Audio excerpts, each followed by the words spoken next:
Bonjour à tous et bienvenue pour cette dernière leçon, donc la leçon 3 sur la chute de la République de Weimar et la mise en place du régime totalitaire. Alors je ne vais pas trop faire d'introduction parce que c'est un peu long, il y a beaucoup de choses à dire, donc quelques éléments bibliographiques ici pour vous. Et on va commencer tout de suite donc par les débuts difficiles de la République de Weimar, donc dans la première partie. Et avec d'abord donc des débuts chaotiques, donc entre 1918 et 1923. Donc début chaotique qui laissait supposer que le régime n'allait peut-être pas finalement pouvoir durer. En Allemagne, la démocratie créée par la révolution donc, de 1918 et par la constitution de Weimar du 31 juillet 1919 est mal aimée. Fille de la défaite, la République a signé le traité de Versailles. Pire, la démocratie est accusée d'être née d'une sombre conspiration, celle des communistes et d'autres révolutionnaires ligués pour poignarder l'armée allemande dans le dos. Les élections à la constituante se tiennent donc le 19 janvier 1919. L'Assemblée se réunit le 6 février à Weimar pour éviter donc les troubles de Berlin et en préférant la capitale culturelle à la capitale militaire de l'ancien empire allemand. La tradition politique allemande est marquée par les régimes autoritaires depuis le début. La République apparaît comme une chose un-Deutsch, non allemande, une idée imposée par l'extérieur aux Allemands. C'est une idée partagée par l'extrême droite, les églises, protestantes et catholiques, l'armée, les grands propriétaires terriens, ce qu'on appelle les Junkers, qui sont à l'origine justement de la Prusse et donc ensuite de l'Empire allemand, la petite bourgeoisie et les classes moyennes. Il n'y a donc pas d'assises populaires pour cette République. Compromis entre les modérés et les traditionalistes, c'est donc un régime parlementaire, mais qui peut évoluer vers un régime présidentiel avec un exécutif fort. Le régime porte encore le nom de Reich, mais c'est une république démocratique. Le scrutin est proportionnel et le suffrage universel est total pour les citoyens et citoyennes de plus de 20 ans. Il existe un référendum d'initiative populaire. Le président est élu au suffrage universel pour 7 ans, indépendant du Reich. Il choisit le chancelier, les ministres, les fonctionnaires, promulgue les lois, peut dissoudre l'Assemblée, peut demander un référendum s'il y a une opposition à une loi. Il est le chef des armées et l'article 48 lui donne le droit de gouverner par décret-loi. C'est un régime bicaméral, vous avez la haute chambre, la haute assemblée, le Reichsrat, qui représente donc les 17 Länder, et la chambre basse, qui représente le peuple, élu au suffrage universel direct pour 5 ans, qui vote le budget et qui peut censurer le gouvernement.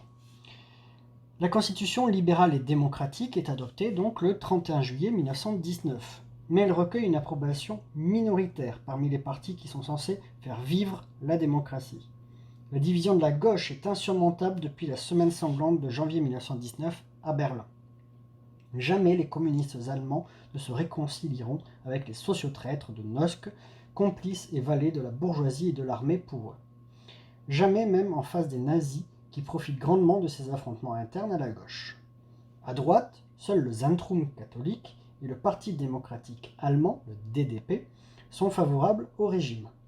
Avec les socialistes du SPD, du Parti social-démocrate, ils forment une coalition tripartite dénommée Coalition de Weimar.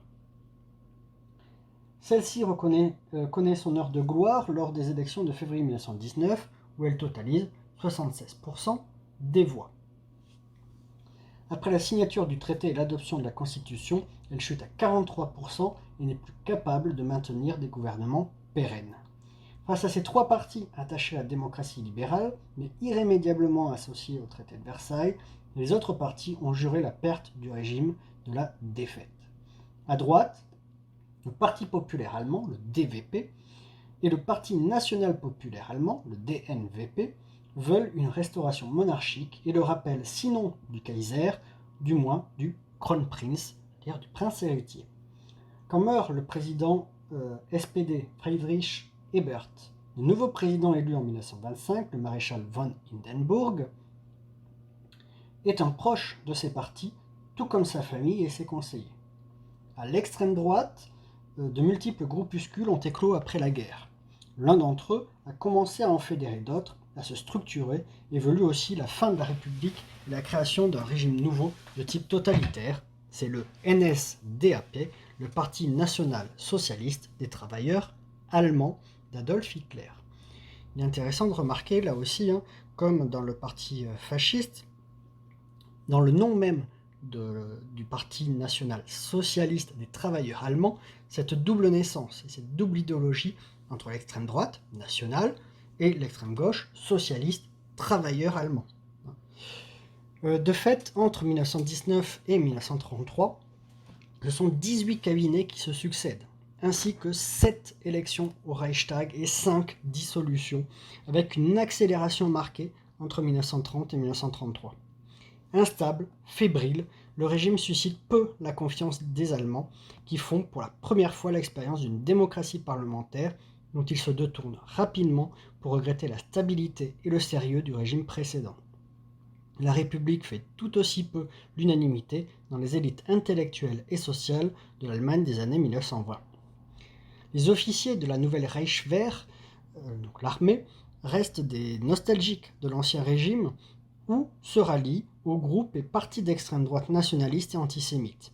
Il est frappant de constater que dans l'état-major nazi constitué pour le putsch du 9 novembre 1923 figure Erich Ludendorff lui-même, ancien chef d'état-major adjoint pendant la Grande Guerre. Un autre pilier de l'État est résolument réactionnaire, la justice. Des juges sont, sous la République de Weimar, de parti pris évident. Sur les 366 assassinats politiques commis entre 1919 et 1922, 354 sont le fait de l'extrême droite. Les juges prononcent une seule peine de détention longue et nulle condamnation à mort. Les 22 assassinats dus à l'extrême gauche sont punis par 7 condamnations à mort et 10 détentions lourdes. Ce faisant, ils discréditent la justice républicaine et encouragent par leur laxisme les violences des opposants de droite au régime. L'Allemagne est à plusieurs reprises un lieu de combat ouvert entre novembre 1918 et novembre 1923. Après la révolution spartakiste, des répliques ont lieu à Berlin en mars, mais aussi en Bavière, où une éphémère république des conseils est brutalement réprimée par les corps francs. L'Allemagne n'en a pas terminé avec les troubles civils qui se poursuivent jusqu'en 1923. Des soulèvements communistes ont lieu en décembre 1919 et janvier 1920 à Berlin, dans la Ruhr en mars 1920, à Halle en mars-avril 1920, à Hambourg en octobre 1923, tandis que le commandant de corps franc Kapp tente un coup d'état militaire à Berlin en mars 1920, qui échoue grâce à la résistance passive des fonctionnaires et à une grève spontanée des ouvriers.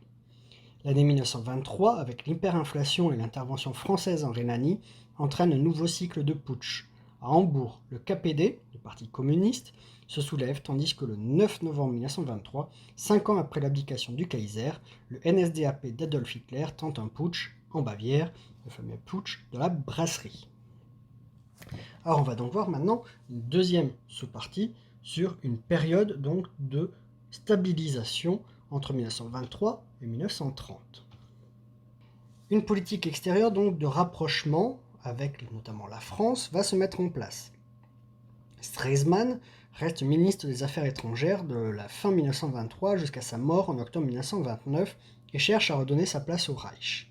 Vers l'URSS, les intérêts communs de la Russie et de l'Allemagne contre la Pologne entraînent un rapprochement entre les deux pays. Le 16 avril 1922 sont signés les accords de Rapallo. Le traité germano-soviétique de Berlin du 24 avril 1926 assure la neutralité des deux pays en cas d'agression d'un tiers contre l'un d'entre eux. Rapprochement vers la France. Pour obtenir l'évacuation de la zone de Cologne et de la Rhénanie, Stresemann propose des garanties sur la frontière occidentale. C'est le pacte rhénan, signé à Locarno le 15 octobre 1925 avec Aristide Briand pour la France. L'Allemagne renonce à l'usage de la force pour remettre en cause les frontières occidentales, mais refuse de reconnaître ses frontières orientales, car encore 10 à 12 millions d'Allemands vivent hors de ces frontières. Le 10 septembre 1926, il obtient de rentrer à la SDN en gommant la référence à la culpabilité de guerre du Reich et en obtenant un siège permanent au Conseil. C'est le début de l'ère des discours pacifistes brillants Stresemann, et en 1926, un comité franco-allemand fait son apparition, mais il est sans lendemain. Rapprochement vers les États-Unis, notamment pour l'aide économique, financière, mais aussi un appui politique. Le plan Young permet de baisser les réparations. 112 milliards de Reichsmark en 59 annuités donc, sont obtenus en mars 1930. Une conférence de désarmement, l'évacuation de la Rhénanie en 1930, 5 ans avant l'échéance, donc sont obtenus. C'est aussi l'âge d'or économique et la mise en place d'une république sociale.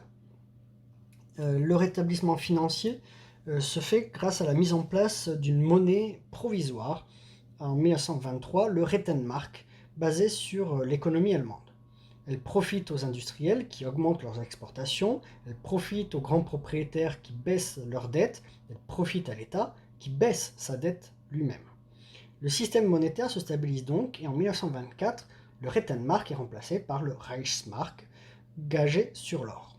Pour mettre fin au chaos en Allemagne, les États-Unis élaborent en 1924 un plan dit Dawes qui permet un règlement des réparations, une préservation de la souveraineté allemande, un accès au crédit américain et une satisfaction donc de la France.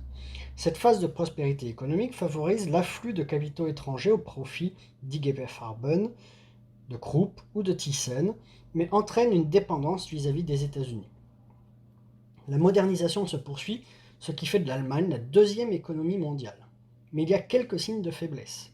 Le secteur agricole connaît des difficultés. Les exportations sont faibles. Le chômage persiste et il y a une stagnation économique et une saturation du marché intérieur dès 1928. La loi du 16 juillet 1927 transforme l'aide aux chômeurs en une assurance chômage et crée un office spécial. Calme social et euphorie économique entraînent un recul des extrémismes.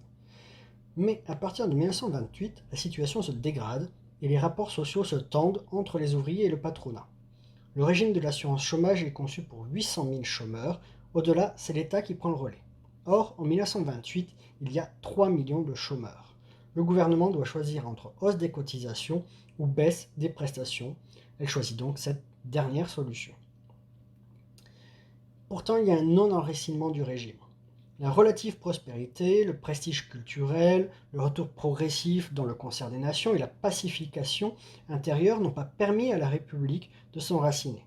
Les classes moyennes font les frais de la politique financière et de l'hyperinflation. La coalition de ces mécontents entraîne un glissement vers la droite. L'élection en 1925 du maréchal Hindenburg comme président montre que les forces hostiles à la République n'ont pas désarmé.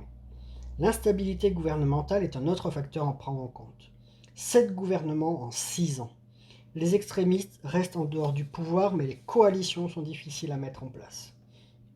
C'est souvent la coalition des centres, DDP, Zentrum, DVP, qui prime et qui est tolérée par la droite, DNVP, et par la gauche, donc le SPD. Entre 1928 et 1930, les partis politiques se radicalisent. Appuyé par les pangermanistes, Hugenberg, président de Krupp, média de la presse et du cinéma, devient président du DNVP en octobre 1928. C'est un adversaire du régime et du parlementarisme, partisan d'une politique extérieure offensive. Cette intransigeance entraîne une scission et la création du Parti populaire conservateur en 1930. Le DVP, Parti populaire libéral, devient une formation anti-marxiste.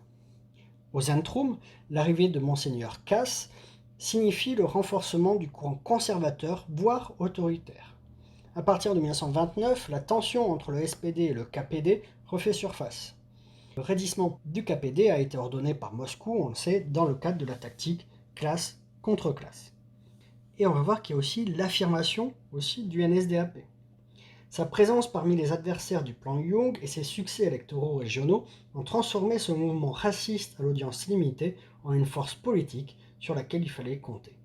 En 1923, avec ses 400 SA dirigés par Göring, Hitler voulait tenter une marche sur Berlin en imitant Mussolini, qui lui-même avait imité donc les bolcheviks. Mais c'est un échec, et il est condamné à 5 ans de prison. Hitler y écrit la première partie de Mein Kampf en 1924, Puis libéré dès décembre 1924, il écrit la deuxième partie en 1926. Le parti s'appuie sur deux milices, donc les SA de Rome, plus révolutionnaires que les SS, les Schutzstaffel. En 1925, les membres du parti sont moins nombreux qu'avant le putsch. La journée de Barnberg, le 14 février 1926, est le point de transformation du NSDAP en parti d'Hitler. C'est lors du congrès de Nuremberg de 1927 qu'Hitler se montre en chemise brune à la tête d'un parti militarisé avec salut nazi. Le NSDAP s'apparente à un phénomène religieux avec Hitler comme sauveur du peuple, comme Messie, donc comme le Christ. La campagne contre le plan Young recueille l'approbation d'un électorat de plus en plus nombreux, 200 000 membres en 1930. Il fait son entrée au gouvernement de Thuringe en 1929. Et donc on va voir que tout ça aboutit au déclin progressif de la République entre 1930 et 1933. Et nous allons faire d'abord un petit point sur l'impact de la crise, on en a déjà parlé, mais on va revenir sur 2-3 petites choses. Donc, venue des États-Unis, elle frappe le Reich à partir de 1930. Elle a des causes externes, le retrait des capitaux américains, mais aussi internes. On l'a vu, endettement de l'État, crise de l'industrie de l'agriculture qui avait commencé quelques années avant. Les faillites bancaires se multiplient, les exportations s'effondrent, ce qui entraîne une chute de la production industrielle de 60%, une baisse des prix, et les restrictions de crédit entraînent les faillites donc des PME. Le point extrême est atteint donc en 1932. Les conséquences sociales sont catastrophiques. On a une hausse du chômage qui est massive. Il est déjà de 3 millions en 1929 pour atteindre 6 millions en 1932. Cela représente 30% de la population au chômage. À ces 6 millions de chômeurs, il faut ajouter 8 millions de chômeurs à temps partiel laissés inoccupés et sans salaire par des entreprises qui produisent moins parce qu'elles vendent moins. Avec ces 14 millions de chômeurs, c'est quasiment chaque famille allemande qui est touchée par la crise. Mendicité et vagabondage se multiplient.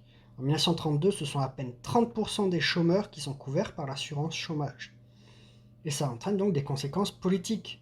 L'agitation politique prend des dimensions violentes alors que les méthodes traditionnelles marquent le pas comme des grèves. Et donc ce sont plutôt des attentats qui vont avoir lieu.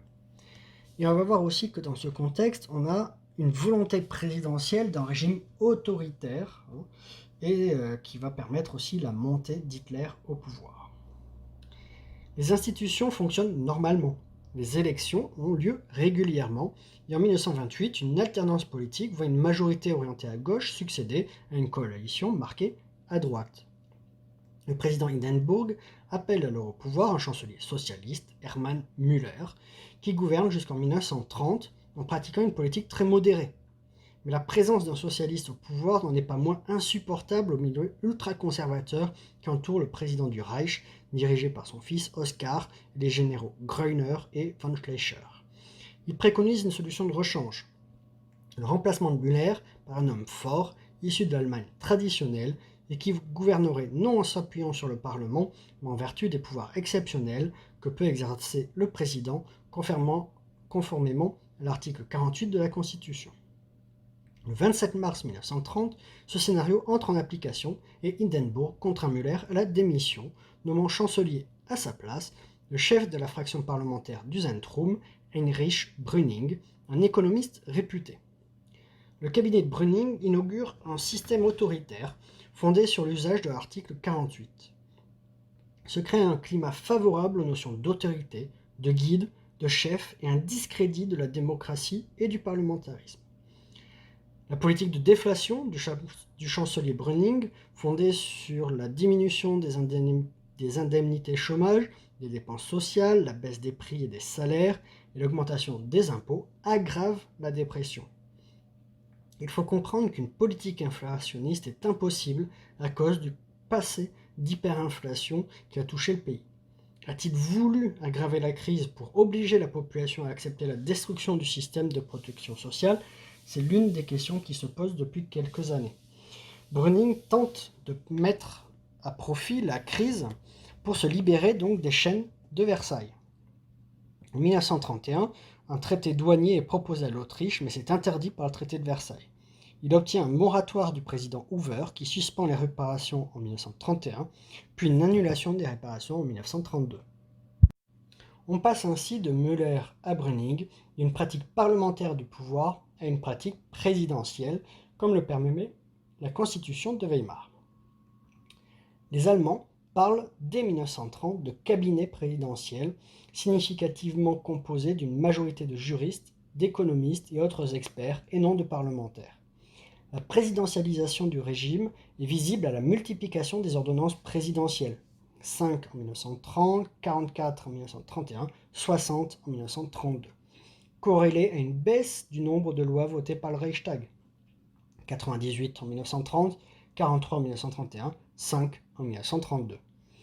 L'entourage du président Hindenburg, surnommé la Camarilla, est convaincu que la démocratie parlementaire est un régime non viable en Allemagne. Hindenburg et ses proches misent à moyen terme sur une restauration impériale, sinon du vieux Kaiser Guillaume II, en exil aux Pays-Bas, du moins de son fils, le Kronprinz. La crise de la République de Weimar est ouverte. Brüning et Hindenburg ne tardent pas à être impuissants à gouverner sans majorité parlementaire, alors que les premiers symptômes de la crise économique exigent des mesures que le Reichstag rejette. Alors que la crise gagne, avec son cortège de difficultés, il décide la dissolution du Reichstag et de nouvelles élections en septembre 1930. Les élections de 1930 sont un cataclysme. Tous les partis de gouvernement s'effondrent au profit du NSDAP, qui obtient donc 18% des voix, soit 107 sièges, et du KPD, donc le Parti communiste, qui obtient 13% des voix et 77 sièges.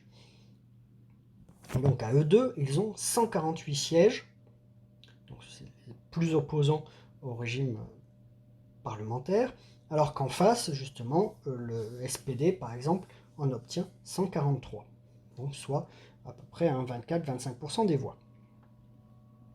Brüning inaugure la tactique de domestication des nazis en leur proposant des responsabilités et en rencontrant Hitler en octobre 1930. Mais Hitler oppose son refus et préfère la guerre civile avec des batailles de rue contre les communistes. Hindenburg reçoit Hitler le 10 octobre 1931 pour le mettre à un poste secondaire, ce qu'il refuse.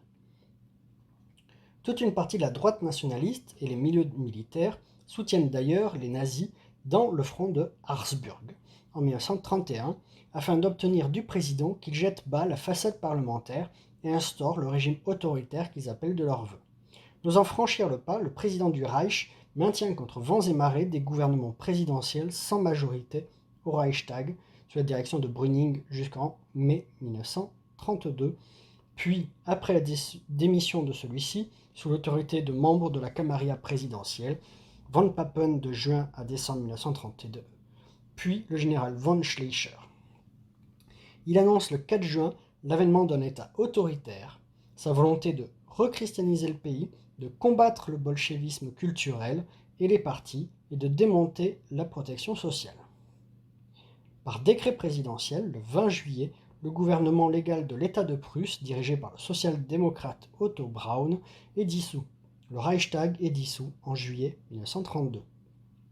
Lors des élections présidentielles, Hitler se présente contre Hindenburg, soutenu par la droite, le centre et le SPD. Au second tour, Hindenburg est réélu avec seulement 53% des voix devant Hitler qui en obtient 37%. Pendant ce temps, la campagne pour les élections législatives du 31 juillet 1932 se déroule dans un climat de rare violence. L'Allemagne se trouve dans une situation de quasi-guerre civile à l'été 1932. Le chômage de masse, le discrédit de la République, la propagande violente du NSDAP et du KPD, le mépris affiché du président, du gouvernement et des élites envers la démocratie encouragent les violences politiques. Les SA et les SS, interdits par Brüning, autorisés à nouveau par von Papen, développent une campagne de terreur en juillet 1932. Dans le seul Land de Prusse, on compte plus de 100 homicides politiques dus à des combats de rue et à des assassinats. Les élections sont un fiasco pour la démocratie de Weimar. Le NSDAP arrive en tête avec 37% des voix, puis vient le SPD avec 22%, le KPD 14% et le Zentrum 12,5%. La droite et le centre droit sont totalement marginalisés. Le régime de Weimar est rejeté par plus de 50% des voix. Von Papen espère encore négocier avec Hitler pour le domestiquer, ce qu'il refuse, et d'autant plus qu'Hindenburg refuse de le nommer chancelier. Les 230 députés nazis, véritable raz-de-marée brun, impressionnent l'opinion en effectuant leur attrait parlementaire en uniforme de SA. Von Papen se lance dans une politique de relance, réduction d'impôts, commande de l'État, expansion du crédit, programme d'investissement qui finit par porter ses fruits dès octobre. La croissance du chômage se ralentit, ce programme de relance économique est rejeté pourtant par 512 voix contre 42. Le gouvernement Von Papen est renversé par le Reichstag le 12 septembre. Mais il n'y a plus guère de solution qui tienne le NSDAP hors du pouvoir. Il y a de nouvelles élections donc en novembre 1932, à nouveau dans un climat de violence et de tension. Le NSDAP recule à 33%, perdant 2 millions de voix. Le SPD reste à 20%, le KPD progresse à 17%, le Zentrum à 12%. Il n'y a donc ni majorité républicaine, ni majorité de gauche. Les caisses du NSDAP sont vides et la violence des SA est difficile à réfréner.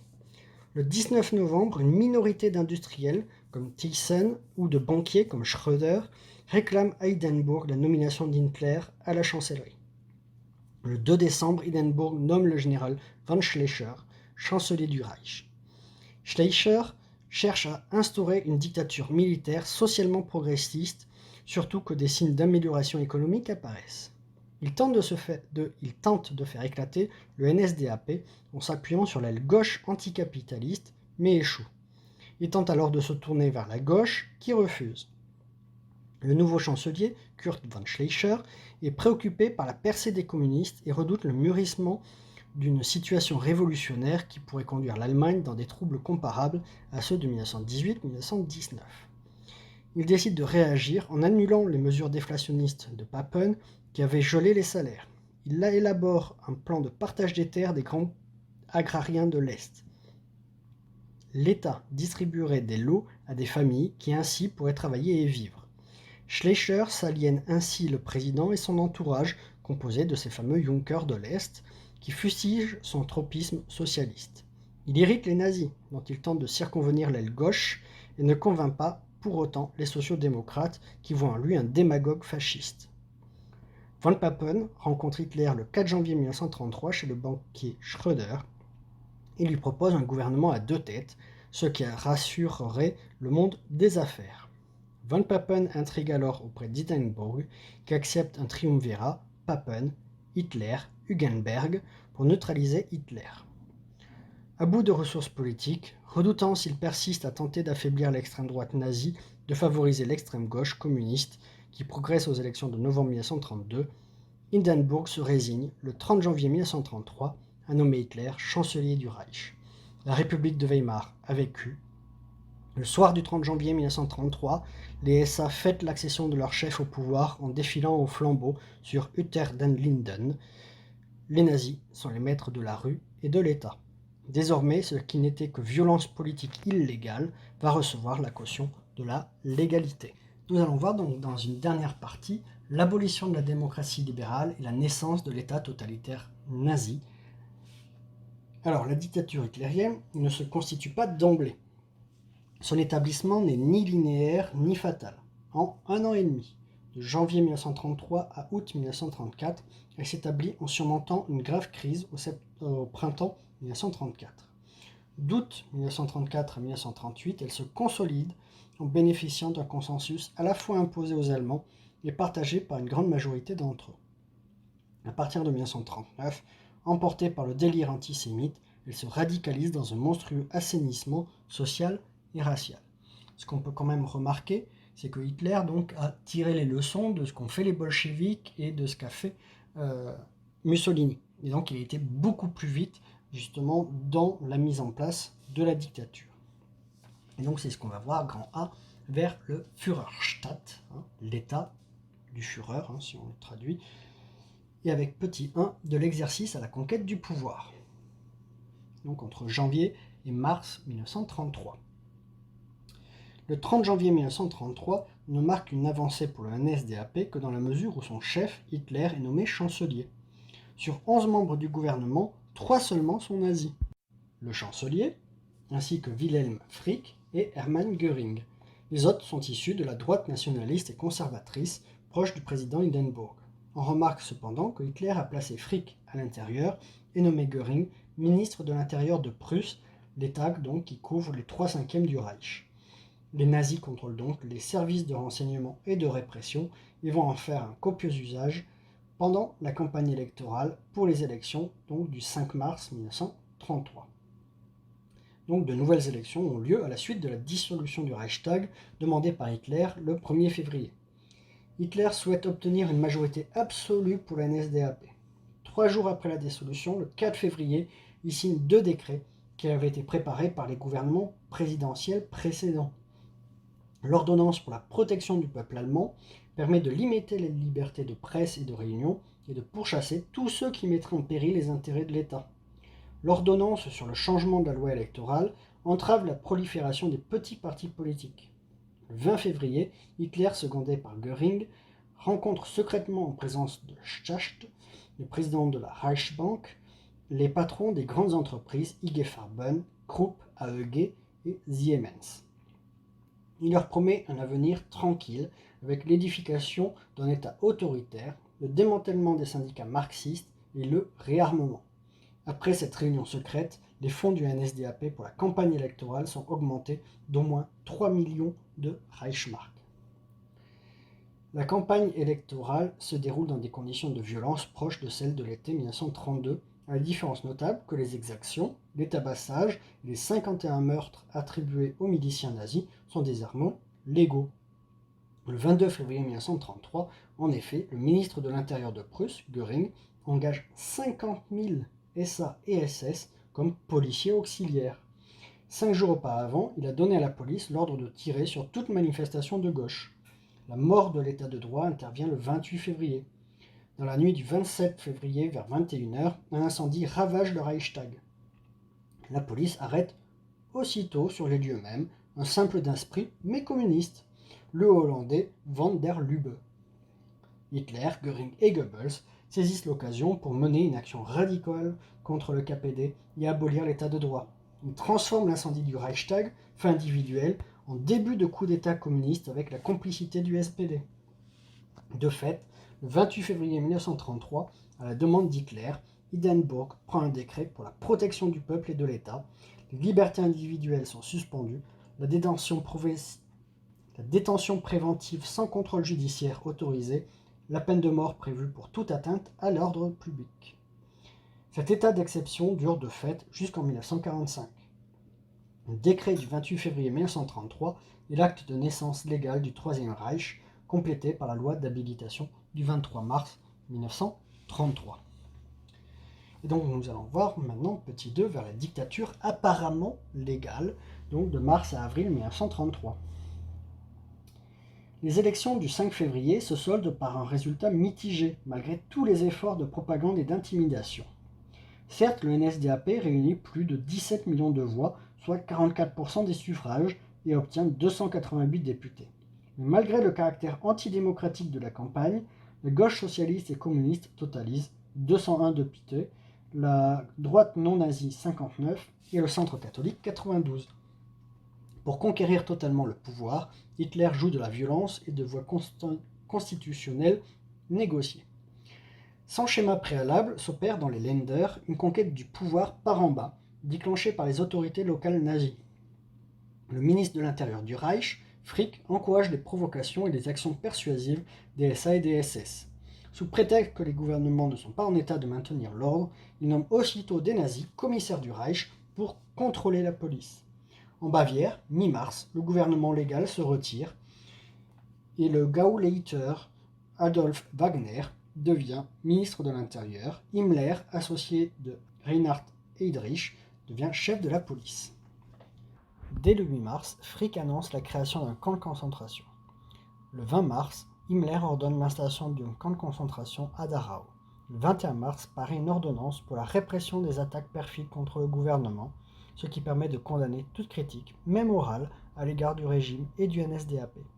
Dans chaque circonscription de cour d'appel sont installés des tribunaux spéciaux qui jugent sans enquête judiciaire, ni séance publique, ni assistance juridique les délits commis selon l'ordonnance du 28 février et les lois répressives. Le système des camps de concentration s'organise rapidement.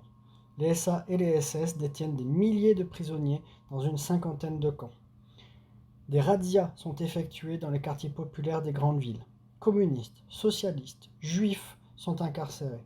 Jusqu'à la fin octobre, il y a quelques 500-600 morts et 100 000 arrestations. Hitler souhaite faire voter par le Reichstag une loi d'habilitation qui autorise le gouvernement à prendre des décrets qui est force de loi. Pour cela, il doit réunir les 2/3 des voix des députés. Aux voix nazies et de droite, il va donc falloir ajouter celles du centre catholique. Et pour cela, il va faire la promesse d'abroger le décret du 28 février et celle notamment tenue de signer un concordat avec le Saint-Siège. Le 21 mars 1933, le Reichstag est réuni en session d'ouverture dans l'église de la garnison de Potsdam, sur la tombe de l'empereur Frédéric II de Prusse. Hitler veut ainsi symboliser l'union de l'ancienne et de la nouvelle Allemagne. Le même jour, un décret de l'article 48 est signé qui renforce les dispositions de celui du 28 février et qui permet l'ouverture du premier camp de concentration, celui de Dachau, en Bavière. Ce décret vise les communistes, dont le parti est interdit. Le 23 mars, intimidation et séduction sont réunis pour demander à obtenir les pleins pouvoirs. Les SA et les SS entourent l'Opéra Kroll, lieu provisoire du Parlement, profèrent des menaces sur les députés. Hitler se présente en tenue SA et affirme que s'il n'obtient pas la majorité des 2/3, il n'hésitera pas à user de la violence, ce qui ressemble un peu au discours du bivouac de Mussolini. Avant le vote décisif, les nazis écartent tout risque d'échec en usant d'un stratagème. Avec l'accord du Zentrum, une motion habilite Göring, président de l'Assemblée, à déclarer présents les députés absents qui ne s'étaient pas excusés. 444 députés approuvent les pleins pouvoirs. Il n'en reste que 94 sociodémocrates, avec Otto Wels, pour rejeter la loi. Hitler a l'habileté de demander les pleins pouvoirs en les maquillant en loi pour supprimer la misère du peuple et du Reich, et d'accepter quelques concessions qui garantissent l'existence du Reichstag, du Reichsrat, les droits du président du Reich. Il obtient pour 4 ans le pouvoir législatif, la promulgation des lois sans contrôle du Reichstag, ni du président du Reich, et l'autorisation de modifier éventuellement la Constitution.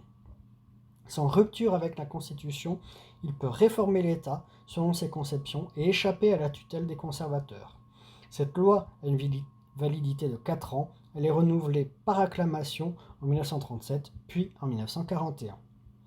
Et donc on va voir grand B, la mise au pas par la Révolution nationale socialiste, donc entre avril et juillet 1933. Et donc c'est à partir de mars 1933 que commence la Gleichschaltung, donc cette mise au pas, cette révolution nationale-socialiste à partir des pouvoirs détenus désormais par Hitler. C'est d'abord une mise au pas politique. Le premier aspect en est l'unification et la centralisation du Reich. Par la suppression du pouvoir des Länder, la nomination d'un gouverneur, Statthalter, dans chaque État, et l'abrogation en janvier 1934 de toutes les institutions locales. La loi du 7 avril pour le redressement de la fonction publique permet par des moyens légaux d'exclure des administrations les éléments politiques suspects et par son paragraphe sur les Aryens, les Juifs sont éliminés du corps des fonctionnaires et progressivement de ceux des employés et ouvriers des services publics, des professeurs et des notaires, des avocats, des médecins et des dentistes. Jusqu'à la fin 1933, environ 35 000 Juifs quittent le pays. Frick impose le salut hitlérien à tous les fonctionnaires. Au nom du décret du 28 février, le SPD est interdit le 22 juin. Les partis de la coalition gouvernementale et les autres partis bourgeois n'échappent pas à la pression nazie. Le 27 juin, Hugenberg, donc du DNVP, est obligé de démissionner de son poste de ministre de l'économie. Le DNVP se saborde le 17 juin, le DPP le 28 juin, le DVP le 4 juillet, puis le Zentrum le 5 juillet. Hitler peut le 14 juillet interdire la reconstitution de partis politiques et assurer au parti nazi le monopole du pouvoir politique. C'est aussi donc une mise au pas sociale et culturelle. Le régime nazi intimide ses ennemis privilégiés, les juifs, et prend le contrôle de divers groupes sociaux. Sous prétexte de lutter contre les attaques de la presse internationale, l'appel à un boycott des Juifs est lancé dès le 31 mars par le Comité de défense contre la calomnie juive. Le 1er avril, avec le mot d'ordre allemand défendez-vous, n'achetez pas chez les Juifs, les troupes SA et SS interdisent aux passants l'accès aux magasins, cabinets de médecins et d'avocats détenus par des Juifs. L'opération apparaît comme un double échec. La presse étrangère et indépendante fustige le comportement nazi et la majorité silencieuse des Allemands se tient à l'écart. Pour la première fois dans l'histoire de l'Allemagne, le régime nazi proclame le 1er mai jour férié. À l'exception des syndicats chrétiens qui bénéficient d'un délai de grâce jusqu'à l'été, les divers syndicats doivent rejoindre le Front du Travail, le DAF, qui réunit quelques 8 millions de salariés. Le parti nazi étant devenu parti dominant, il prend en main l'État et la population. La culture est contrôlée par Goebbels, ministre de la Propagande, dont le premier acte à ce titre est d'organiser en mai 1933 un gigantesque autodafé de livres d'auteurs socialistes, libéraux, pacifistes, juifs. Sont particulièrement visés Heinrich Maria Remarque, Heinrich Mann, mais même les scientifiques Albert Einstein et Sigmund Freud. Quelques 5000 hommes de lettres, savants et artistes prennent le chemin de l'exil dans les années suivantes. L'école n'échappe pas, bien entendu, à cette volonté d'encadrement.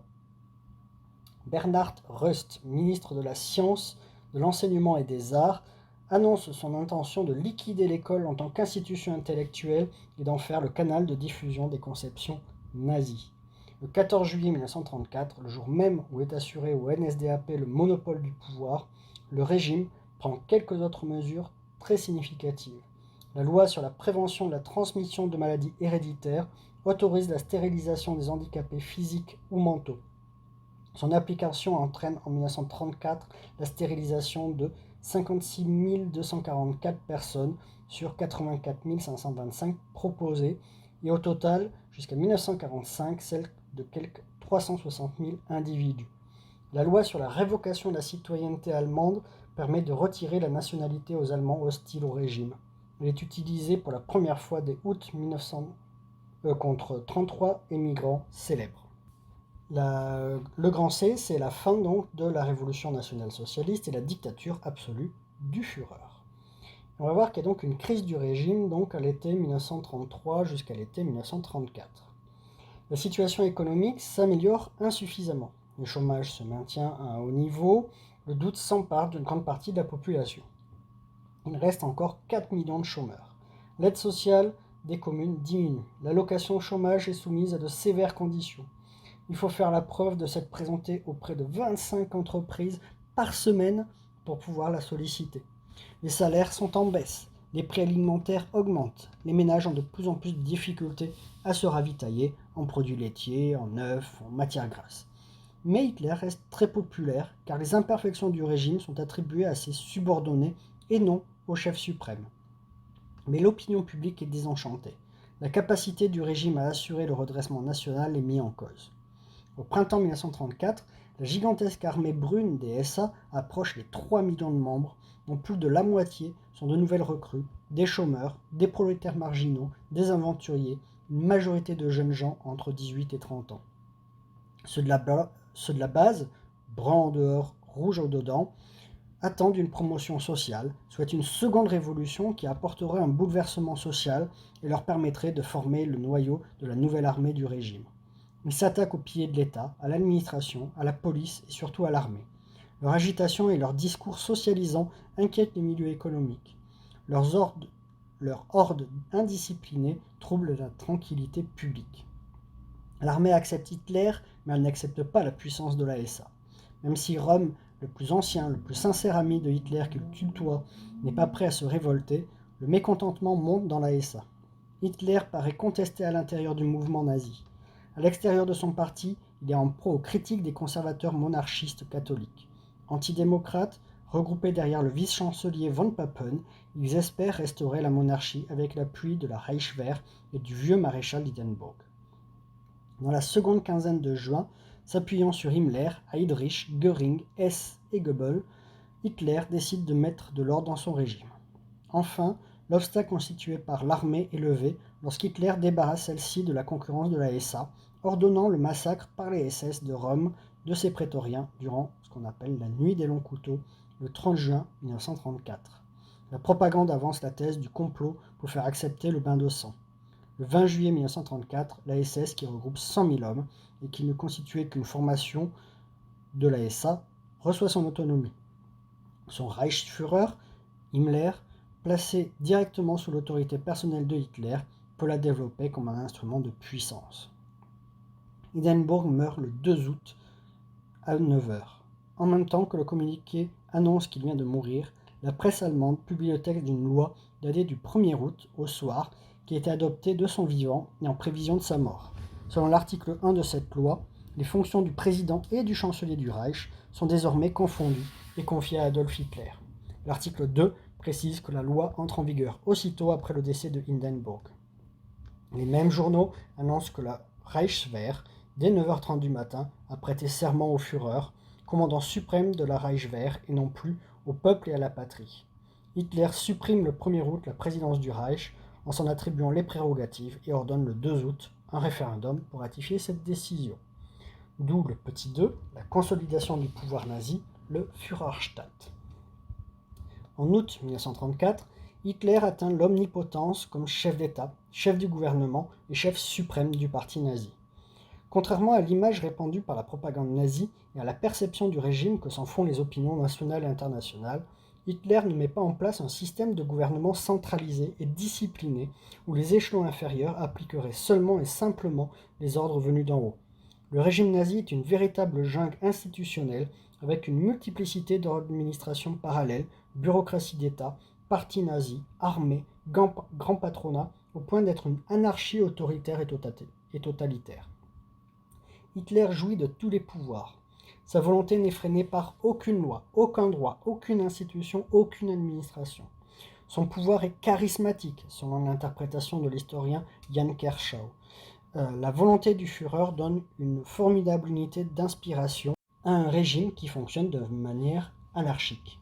L'application du Führerprinzip fait naître une multiplicité de centres de décision secondaires, omnipotents et mal ordonnés. Hitler, qui refuse toute atteinte à son pouvoir et à son image de Führer, pratique un style de gouvernement non bureaucratique, fondé sur la fidélité et l'obéissance personnelle. D'où une polycratie de personnages tout-puissants, mais dépendant directement de lui, ayant des compétences mal définies et concurrentes, mais toutes à son service. Les hommes du régime n'hésitent pas à prendre à la base des initiatives radicales en accord avec les objectifs présumés de Hitler. Et donc on va voir petit 3, le parti nazi auxiliaire d'un Führer omnipotent. Tout entier dévoué à Hitler, le parti nazi est un instrument de contrôle et d'intégration du peuple allemand. Il intervient dans la vie privée comme dans la vie publique, facilite l'obtention d'aides sociales et s'ingère dans la nomination des autorités locales. Les nazis imposent des rites significatifs qui permettent d'identifier amis et ennemis. Le salut hitlérien, imposé en 1926 au sein du mouvement, est généralisé à tous les fonctionnaires en juillet 1933. Lors des fêtes nazies, il est obligatoire d'arborer le drapeau nazi, la Svatika, et les photos de Hitler. Le 15 septembre 1935, le Reichstag remplace le drapeau du Reich par l'étendard à la croix gammée. Baldur von Schirach, chef de la jeunesse hitlérienne, est nommé en juin 1933 chef de toutes les jeunesses du Reich pour leur imposer son contrôle révolutionnaire. Progressivement, les persécutions, les coups de force viennent à bout des diverses organisations de jeunesse, y compris des jeunesses catholiques, pourtant sauvegardées par le Concordat de 1933 jusqu'au début de 1937. Le 1er décembre 1936, la jeunesse hitlérienne devient un organisme d'État et l'adhésion obligatoire. Toutes les organisations de jeunesse sont absorbées par cette vaste organisation rassemblant tous les enfants et les jeunes gens des deux sexes. Ces organisations de jeunesse dispensent une éducation politique et idéologique rudimentaire, conjuguée avec des activités sportives, des randonnées obligatoires et des œuvres caritatives. Les garçons reçoivent une formation paramilitaire et les filles une formation ménagère. En développant la vie de groupe en plein air, lors des activités sportives et les excursions, elle libère les jeunes individus des liens traditionnels, mais au lieu de les émanciper pour leur épanouissement personnel, elle les réintègre aussitôt dans le carcan idéologique nazi. Les nazis orchestrent un véritable culte du Führer. Le calendrier des cérémonies mélange des éléments de paganisme germanique et du christianisme, les traditions impériales et les rituels nazis. Les fêtes nazies rythment la vie politique de la population et réactivent à chaque manifestation le culte brun. L'année nazie atteint son zénith en septembre avec les journées du congrès du parti qui a lieu depuis 1927 à Nuremberg. De spectaculaires mises en scène sont organisées dans le cadre aménagé par Albert Speer. Et nous allons voir grandir une économie capitaliste mais animée par l'État. Contrairement aux attentes des éléments les plus radicaux de son parti, Hitler n'envisage pas de socialisation des moyens de production. Il refuse toute réforme profonde des structures économiques et utilise les structures préexistantes pour les mettre au service de sa politique. Un dirigisme d'État s'affirme de plus en plus, mais sans porter atteinte au rapport de production ni au stimulant du profit. C'est une économie orientée par différentes méthodes dirigistes développées graduellement jusqu'en 1936, plus accentuées et amplifiées entre 1936 et 1938. L'intervention de l'État se fait sans étatisation. Le régime a deux priorités: la lutte contre le chômage massif et le lancement du réarmement. Il ne faut pas trop déséquilibrer une économie fragile, ni inquiéter l'étranger qui ne peut pas connaître le montant exact des dépenses militaires allemandes. Le régime tente d'alléger le chômage par des mesures autoritaires ou incitatives. Il impose le retrait d'un grand nombre d'actifs du marché du travail. Les fonctionnaires licenciés pour des raisons politiques ne sont plus inscrits au chômage. Les femmes sont dissuadées d'exercer une profession. Les nazis développent le service volontaire du travail. Une loi de 1935 impose 6 mois de travail pour les jeunes gens célibataires. Les organisations militaires ou paramilitaires recrutent de nombreux membres. Une loi de mai 1934 interdit l'embauche d'ouvriers non résidents dans les régions où le taux de chômage est élevé. Plus d'1 million de chômeurs sont soustraits aux statistiques et au marché du travail. Ces manipulations sont insuffisantes à baisser massivement le chômage. Le secrétaire d'État aux Finances, Reinhard, élabore un programme de grands travaux devenu loi pour la réduction du chômage le 1er juin 1933. Le total des fonds utilisés en faveur de l'emploi entre 1932 et le printemps 1936 s'élève à 5,2 milliards de Reichsmark. Par sa politique vigoureuse anti-crise, le régime arrive à faire reculer le chômage massif et même à augmenter la population active. La relance économique élève le nombre des actifs plus fortement que le recul du chômage. Beaucoup de sans-travail au début de 1932 qui ne s'étaient pas déclarés comme chômeurs retrouvent un emploi. De janvier 1933 à juillet 1935, le nombre des actifs serait passé de 1,7 million à 16,9 millions, pendant que le nombre de chômeurs aurait reculé de 6 à 2,5 millions. Dans certaines branches, comme le bâtiment et l'industrie métallurgique, dès 1936, le plein emploi est presque atteint. En 1937-1938, c'est le cas dans presque toutes les branches. Pour Hitler, le redressement de l'économie ne constitue pas une fin en soi, mais une étape préliminaire. Son véritable but est de mettre en place une solide économie de guerre qui rendrait possible ses projets impérialistes. Il décide de passer à la seconde étape en programmant un réarmement à grande échelle et une politique économique fondée sur l'autarcie. Tout obsédé par la conquête d'un espace vital en août 1936, il désire un réarmement à outrance. La production industrielle passe donc de 107 indices, donc 100 en 1928, en 1936, à 125 en 1938. Les résultats sont spectaculaires dans les biens de production et les biens d'équipement, machines, installations industrielles, mais celui des biens de consommation augmente relativement peu. 98 donc indice, 100 en 1928 pour 1936 et seulement 107 en 1938. Les industries de consommation sont sacrifiées, notamment le textile. Le Front du Travail, définitivement organisé en octobre 1934 par Robert Ley, regroupe l'ensemble des travailleurs, salariés, employeurs, membres des professions libérales, fonctionnaires. Le fer de lance donc de ce front du travail, DAF en allemand, pour offrir aux Allemands un univers enchanté en trompe-l'œil, et son service, donc la force par la joie, Die Kraft durch die Freude, le KDF. Il dispose de bureaux spécifiques afin de leur proposer des loisirs dans tous les domaines. Le bureau de l'éducation allemande s'occupe de l'éducation populaire, le bureau des sports, de sport populaire, le bureau des soirées, des divertissements de masse, le bureau des voyages et des vacances, du tourisme de masse. La durée des congés des salariés passe en moyenne de 3 à 6 jours, voire 12 jours. Le KDF rend accessible aux masses, par des prix imbattables, les distractions réservées jusque-là aux élites et aux classes à haut revenu. KDF offre la possibilité de participer à des excursions ou même des croisières. Le Führer désire apporter le bonheur et la joie de vivre à son peuple en accélérant sa motorisation. Il organise le sport automobile avec rallye et épreuves d'endurance. Contrairement à la double légende tenace que la construction d'autoroutes aurait eu un objectif stratégique et aurait été un moyen de résorber le chômage, Hitler lance le programme d'autoroutes et de grandes routes, les routes du Führer, pour intégrer toutes les régions à la communauté nationale et pour que l'Allemagne, dont la motorisation a été plus lente que celle des autres pays, rattrape son retard. En mars 1934, en lançant le projet de la Volkswagen, la voiture du peuple, Hitler opte pour la construction d'une usine destinée exclusivement à la fabrication de cette voiture. En réalité, dès l'origine, la KDF est conçue pour un usage militaire. L'armée a besoin d'un véhicule rapide, tout-terrain, qui, une fois découvert, peut transporter 3 soldats, une mitrailleuse et suffisamment de munitions, d'où la forme de la coccinelle. Et on va terminer donc avec le grand E, donc un état de répression et d'exclusion. L'état nazi est un état double. Une partie, l'état administratif traditionnel, fonctionne au grand jour comme avant.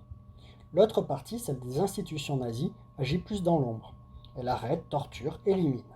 Les Allemands connaissent l'existence des camps de concentration, la plupart laissent faire, espérant que la répression sera provisoire. Le régime, qui laisse la presse rapporter une partie des faits, maintient l'opinion publique dans la peur et réussit à faire de chaque Allemand un complice fonctionnel, actif et surtout passif. Et on va voir donc, petit 1, la radicale violence nazie. Pendant la période de consolidation du régime nazi, donc entre 1934 et 1936, le Reichsführer SS, Himmler, bâtit progressivement un système de contrôle et de répression impitoyable. Déjà chef de la police de sécurité des SS, Heydrich prend la tête de la Gestapo. Commence l'union personnelle entre la police secrète d'État et la police de sécurité des SS. En juin 1934, les camps de concentration passent sous l'autorité exclusive du Reichsführer SS. En juillet 1934, Theodor Eicke, commandant en chef du camp de Dachau, devient inspecteur de tous les camps de concentration. Il applique le modèle Dachau aux autres camps. Après la décapitation politique de la SA, la SS n'est plus soumise à la direction de celle-ci. Himmler devient responsable personnellement et directement devant le Führer. On va voir petit 2, une violence sélective s'élargissant. La répression est fortement sélective. Sont d'abord et surtout frappés des membres des milieux de gauche. Des 300 000 membres que le KPD comptait en 1932, 60 à 100 000 sont en prison ou en camp de concentration fin 1933. Le KPD perd 2000 militants, la moitié des membres de son comité central. La répression atteint les conservateurs, notamment ceux qui sont restés fidèles à leurs convictions religieuses. 2000 militants du Parti populaire bavarois, 200 prêtres et pasteurs sont emprisonnés à Dachau. Néanmoins, les nazis ne pourchassent pas les élites sociales traditionnelles. Globalement, la répression vise des groupes sociaux sans défense ou impopulaires. À partir de 1937, le régime élargit la répression en ajoutant aux critères politiques des critères sociaux et raciaux. La terreur s'exerce contre les éléments jugés asociaux ou nuisibles, réfractaires au travail, vagabonds, mendiants, homosexuels, tziganes, témoins de Jéhovah. Toute personne jugée indésirable sur le plan social ou sur le plan racial peut être placée en détention. Et on va terminer avec le petit 3 sur un régime fondamentalement raciste et antisémite. Le racisme est au centre de l'idéologie nazisme. Le nazisme définit essentiellement la Nouvelle-Allemagne en termes de race. Il conçoit la prétendue race allemande comme la race des seigneurs, comme une espèce naturelle supérieure dont il faut éviter toute dégénérescence en éliminant et en éradiquant les éléments biologiques étrangers et indésirables. Ce n'est pas l'antisémitisme racial qui porte vers les nazis la masse des Allemands et assure dans les années 30 leurs succès électoraux. Les nazis doivent multiplier les manifestations violentes pour essayer d'attirer les gens ordinaires vers leur obsession antisémite. Hitler fait de l'antisémitisme le thème central de son Mein Kampf. Pour lui, le juif est et demeure le parasite type. En 1920, dans le programme nazi, 4 articles concernent directement ou indirectement les juifs et constituent les seules orientations que les nazis n'aient jamais indiquées au grand jour. Sans être un programme d'extermination, c'est un programme raciste de ségrégation pour éliminer les juifs de la nation allemande. Le juif est un étranger, un non-allemand, qui ne peut être citoyen du Reich et participer à la vie politique et publique allemande.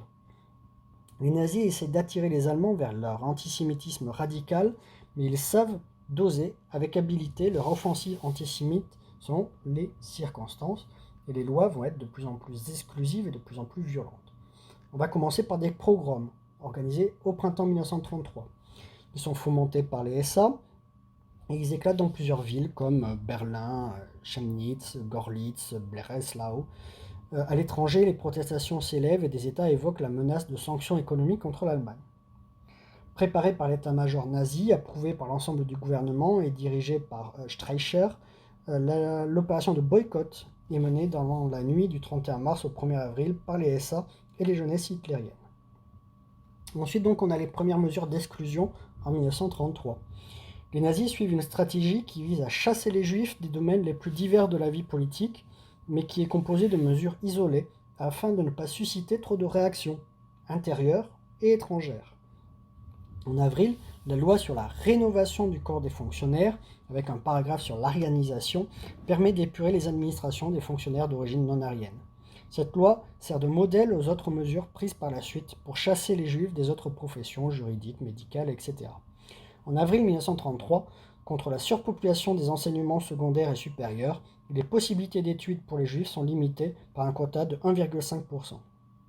Après l'auto-da-fé du 10 mai 1933, Goebbels chasse les juifs des masses médias et des arts. Toutes ces mesures visent à exclure les juifs de la société allemande et à les pousser, surtout les cadres et les membres des professions intellectuelles, à quitter l'Allemagne. En 1934, l'offensive antisémite des nazis semble se stabiliser. On va avoir ensuite un regain de la lutte antisémite avec les lois raciales de Nuremberg en 1935. En 1935, donc, les nazis accélèrent le tempo d'exclusion. Les juifs sont exclus du service militaire en mars 1935 et de toutes les forces armées en juillet. Mais il manque encore une législation globale. Le Reichstag, convoqué à Nuremberg, adopte le 15 septembre 2 lois. La loi sur les citoyens du Reich établit une distinction entre les ressortissants de l'État et les citoyens du Reich. À rien, ceux-ci sont les seuls à jouir de la totalité de droits politiques. Cette loi replace la minorité juive sous le régime juridique des étrangers. Une deuxième loi est la loi pour la protection du sang et de l'honneur allemand, qui, en vigueur à partir du 1er janvier 1936, sépare sur le plan biologique Allemands et Juifs. Les nazis doivent définir qui est juif. Le premier décret d'application de la loi sur les citoyens du Reich, en décembre 1935, donne la définition nazie du totalement juif, qui est congressant, au point de vue race, d'au moins 3 grands-parents juifs. Un grand-parent étant considéré comme totalement juif lorsqu'il appartenait à la communauté religieuse juive. Un métis, qui a 2 grands-parents juifs, est considéré comme juif s'il est de confession juive. Apparaît ici toute l'absurdité de l'idéologie raciale qui n'a d'autre choix que la référence à l'appartenance religieuse. Cette base inepte, les instances du parti et l'État travaillent à la définition de ce qui est un demi-juif, un quart juif ou un juif au 8e. Ils doivent statuer sur certains groupes, les métis du 1er et du 2e degré ou les époux aryens de juifs. Les juifs sont exclus du droit de vote, des services publics et de la plupart des professions libérales. La plupart des Allemands condamnent les pogroms, mais acceptent, voire approuvent cette législation raciale, en partie dans l'espoir qu'elle calmera l'agitation violente suscitée et exploitée par les nazis autour de la question juive. Momentanément, Hitler semble les satisfaire, ainsi que l'opinion mondiale, en modérant l'activisme anti-juif lors des Jeux olympiques. Des quelques 2000 mesures anti-juives prises pendant le Troisième Reich, seulement 150 le sont en 1936-1937. Mais elles aggravent déjà considérablement la situation des Juifs. 80% des commerces juifs, 60% des fabriques juives cessent leur activité. Au tournant des années 1937-1938, le régime passe délibérément d'une politique antisémite d'exclusion par la privation des droits à une politique d'élimination territoriale en forçant les juifs à émigrer par la suppression de tout moyen d'existence.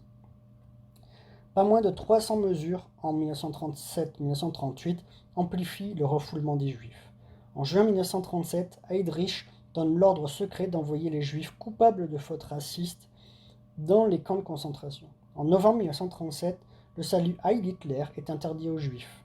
L'exposition Le Juif errant est inaugurée à Munich. Chargé de mission par le plan quadriennal, Göring prépare, à partir de l'automne 1937, l'exclusion complète des juifs de la vie économique.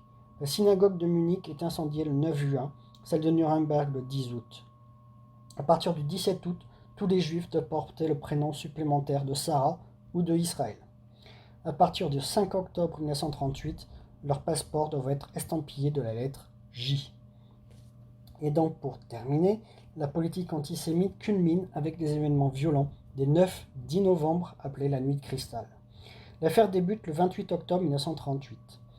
Himmler et Heydrich ordonnent l'expulsion de quelques 18 000 juifs de nationalité polonaise qui vivent depuis 2 décennies ou plus sur le sol allemand et dont 40% y sont même nés.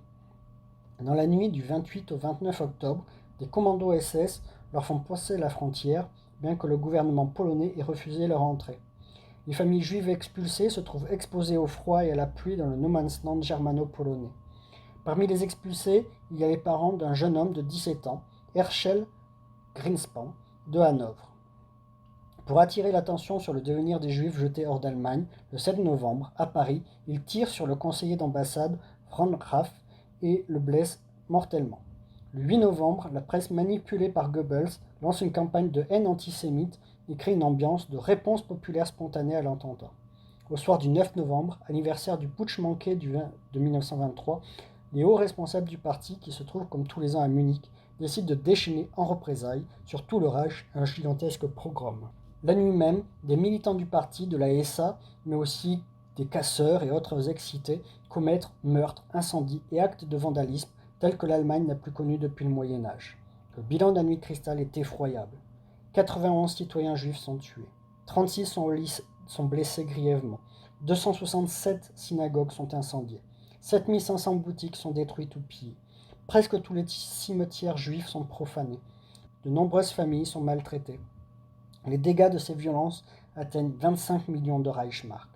Le lendemain, la Gestapo arrête quelques 30 000 juifs fortunés et les interne dans les camps de concentration de Buchenwald, Dachau ou Schaffhausen. L'attitude de la population oscille entre le rejet, la honte et l'indifférence.